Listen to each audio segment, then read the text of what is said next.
Salut à tous, nous allons parler de la bonté. Je sais que c'est un terme qui est même galvaudé, plusieurs personnes l'utilisent, mais est-ce que vous savez de quoi il s'agit exactement? Pour qu'on soit tous au même diapason, je vais vous conter trois récits.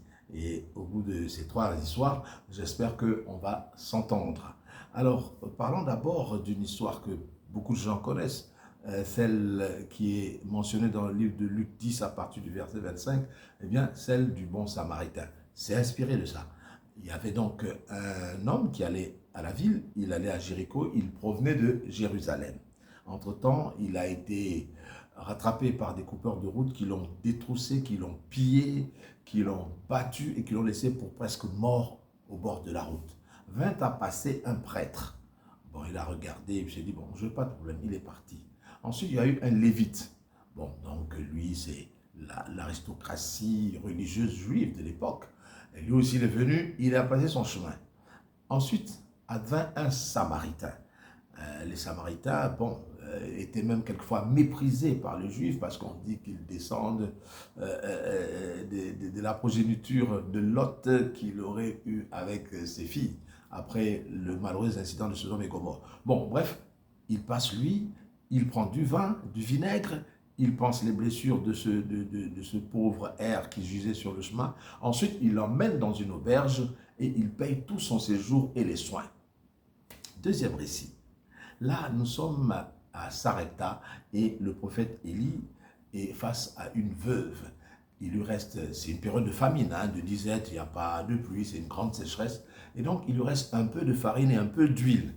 Et il lui demande, bon, donne-moi ton huile et la farine, fais-moi un petit plat, je vais manger. Cette dernière lui dit, il ne me reste que ça, je vais faire un dernier plat avec mon fils, nous allons consommer, nous allons mourir. Et il lui dit, non, il faut me donner à manger et je te promets que Dieu va pouvoir jusqu'à la fin de la disette.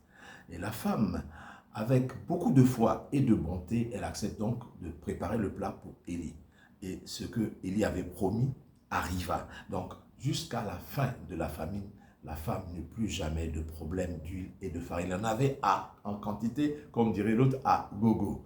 Le troisième récit, c'est celui tout simplement de Martin. Martin, quand il était encore soldat, un hiver où il faisait très froid, un hiver vraiment boréal, polaire si vous voulez, et puis il rencontre un mendiant qui est transi de froid, il grelotte de froid, il fait très froid.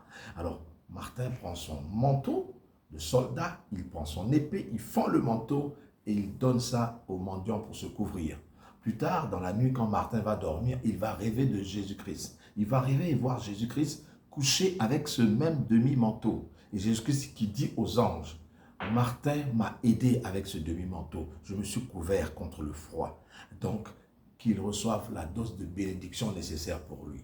Alors, ces trois récits nous démontrent tout simplement que la bonté, qu'elle soit mue par une compassion, comme dans le cas tout simplement du premier récit, ou alors par un partage en cas de nécessité, comme avec la veuve de Sarepta, ou mieux encore, par un geste désintéressé comme celui de Martin, revêt toujours, je parle de la bonté, revêt toujours, eh bien, une divinité d'amour, ou alors un amour divin, et est toujours bien récompensé. C'est pourquoi vous, toi qui me regardes, je te dis tout simplement, n'écoute pas les gens du monde, que quand on est trop bon, on est trop con. Oups, je n'aurais pas dû dire ça. Mais en fait, restez bon, ou agissez encore avec plus de bonté, parce que moi, votre frère Mme Campbell, je vous dis alors que Dieu va vous bénir encore, encore et encore plus.